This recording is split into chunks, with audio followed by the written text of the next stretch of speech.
আসসালামু আলাইকুম বন্ধুরা, আজকে আমি রান্না করব মিষ্টি কুমড়ো দিয়ে তেলাপিয়া মাছ। সেটা তোমাদের সাথে শেয়ার করলাম। তোমাদের যদি আমার রান্নাটা ভালো লাগে তাহলে লাইক কমেন্ট সাবস্ক্রাইব করে দিও।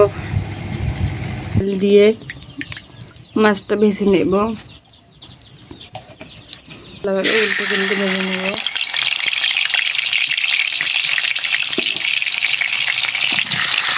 এখন এক পাশ হওয়ার জন্য আমরা অপেক্ষা করব। আমার মাছগুলো ভাজা হয়ে গিয়েছে। এখন চুলায় একটা কড়াই বসিয়ে দিয়েছি, দিয়ে দেব তেলটা দিয়ে এখানে আছে জিরা বাটা, সরিষা বাটা, কাঁচামরিচ বাটা, পেঁয়াজ রসুন বাটা। এটা দেব। তার আগে কিছু গোটা জিরে দিয়ে দিলাম।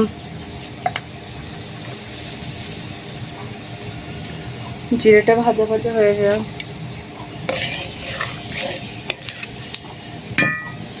জিরেটা হালকা ভেজে নিয়েছি। নিয়ে মশলাগুলো ঢেলে দেব।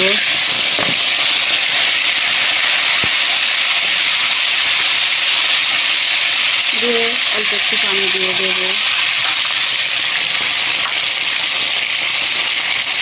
দিয়ে দেবো পরিমাণ মতো লবণ, দিয়ে দেবো পরিমাণ মতো হলুদ, দিয়ে কষিয়ে কষিয়ে নেব। মশলাটা কষানো হয়ে গিয়েছে। এখন আগে থেকে কেটে ধুয়ে রাখা মিষ্টি কুমড়োটা দিয়ে দেব। দিয়ে এটা ভালোভাবে নাড়াচাড়া করে মশলার সাথে ভালো করে কষিয়ে নেব।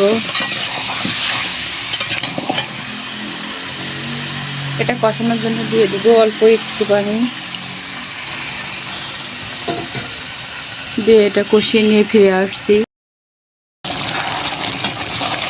আমার কুমড়োর তরকারিটা কষানো হয়ে গিয়েছে।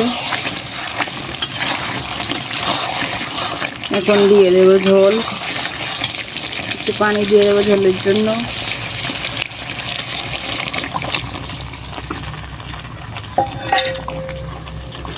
পরিমাণ মতো পানি দিয়ে দিয়েছি ঝোলের জন্য। দিয়ে এখানে আরও একটু পানি দেব। দিয়ে কুমড়োটা ঢাকা দিয়ে দেব। উঠে গিয়েছে। এখন আগে থেকে ভেজে রাখা মাছগুলো দিয়ে দেব।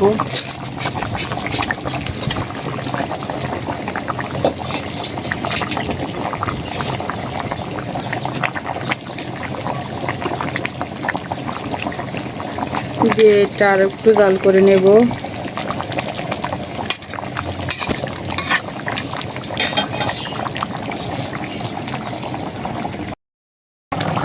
তেলাপিয়া মাছ দিয়ে মিষ্টি কুমড়ো তরকারিটা আমার হয়ে গিয়েছে। এখন নামিয়ে ফেলবো। আমার তরকারিটার ফাইনাল লুকে তরকারিটা নামিয়ে নিয়েছি। সবাই ভালো থাকবেন। সবাইকে আল্লাহ হাফেজ।